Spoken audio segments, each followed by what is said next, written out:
नमस्कार बंधुरा श्रेयसीर रान्नाघरे आपनादेर स्वागत जानाई। आज आमी बानाচ্ছি कातला कासुंदी। गतानुगतिक माछेर झोल झाल थेके एर रान्नाटा एकटू आलादा, खेते किन्तु असाधारण हय। तो चलुन बंधुरा रेसिपिटा आमरा देखे निই। आमी एखाने 6 पिस माछेर जोन्नो 4 चामच मतो पोस्त निलाम,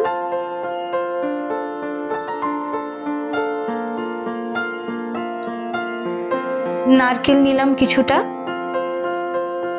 4টে কাঁচা লঙ্কা নিলাম, 2 চামচ টক দই এবং সামান্য নুন দিয়ে আমি এর একটা পেস্ট বানিয়ে ফেলব। এরপর মাছগুলোতে নুন আর হলুদ মাখিয়ে নেব।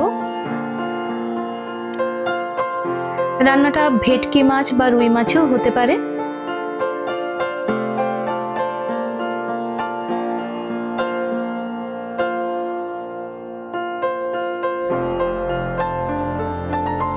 এরপর কড়াইতে আমি তেল দিয়ে দিলাম। এই রান্নাটা কিন্তু সরষের তেলেই হবে।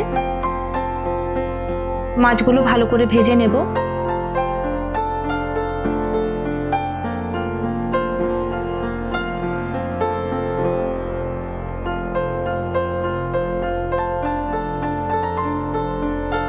খুব কড়া করে মাছগুলো ভাজা হবে না, মোটামুটি ভেজে নিলেই হবে।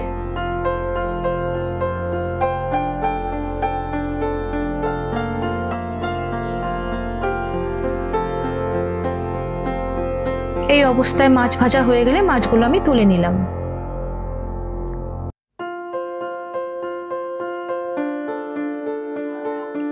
ওই তেলেই আমি কালো জিরে আর কাঁচা লঙ্কা ফোড়ন দিয়ে দিলাম।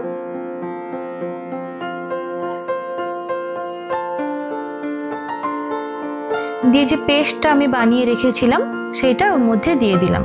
রান্নাটা খুব সহজ কিন্তু খেতে ভীষণ ভালো হয়। যদি এইভাবে বানিয়ে না থাকেন একবার বানিয়ে দেখতে পারেন, স্বাদ বদল। এরপর মশলাটাকে আমি ভালো করে কষে নেব।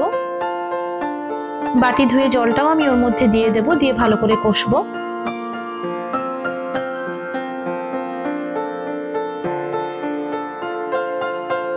ভালো করে কষা হয়ে গেলে আমি এখানে 2 থেকে 3 চামচ কাসুন্দি দিয়ে দিলাম। দিয়ে আবারও ভালো করে কষে নেব।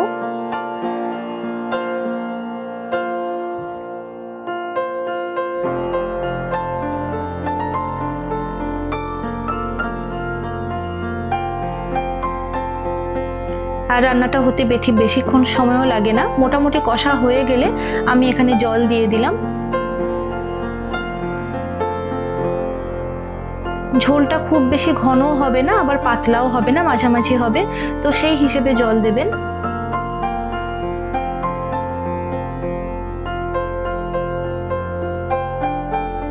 পরিমাণ মতো নুন দিয়ে দিলাম, 1 চামচ চিনি দিয়ে দিলাম।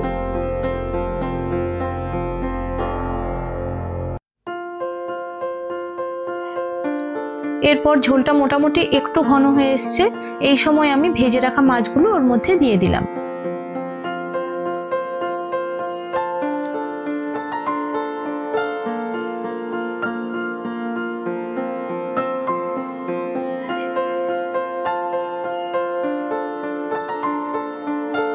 দেখুন রান্নাটায় খুব একটা ঝামেলা নেই, কিন্তু গরম ভাতে খেতে অসাধারণ হয়।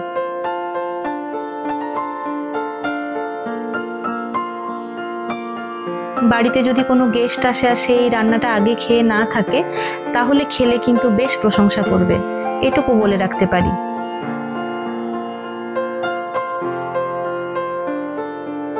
মোটামুটি রান্নাটা প্রায় কমপ্লিট। এরপর আমি ওপর থেকে চেরা কাঁচা লঙ্কা আর কিছুটা সরষের তেল ওর মধ্যে দিয়ে দিলাম।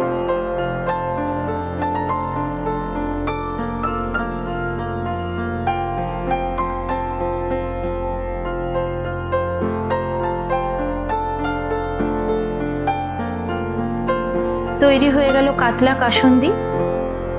যদি আমার রান্নাটা আপনাদের ভালো লেগে থাকে তাহলে চ্যানেলটি সাবস্ক্রাইব করতে ও ভিডিওটিতে একটি লাইক দিতে ভুলবেন না। সবাই ভালো থাকবেন, ধন্যবাদ।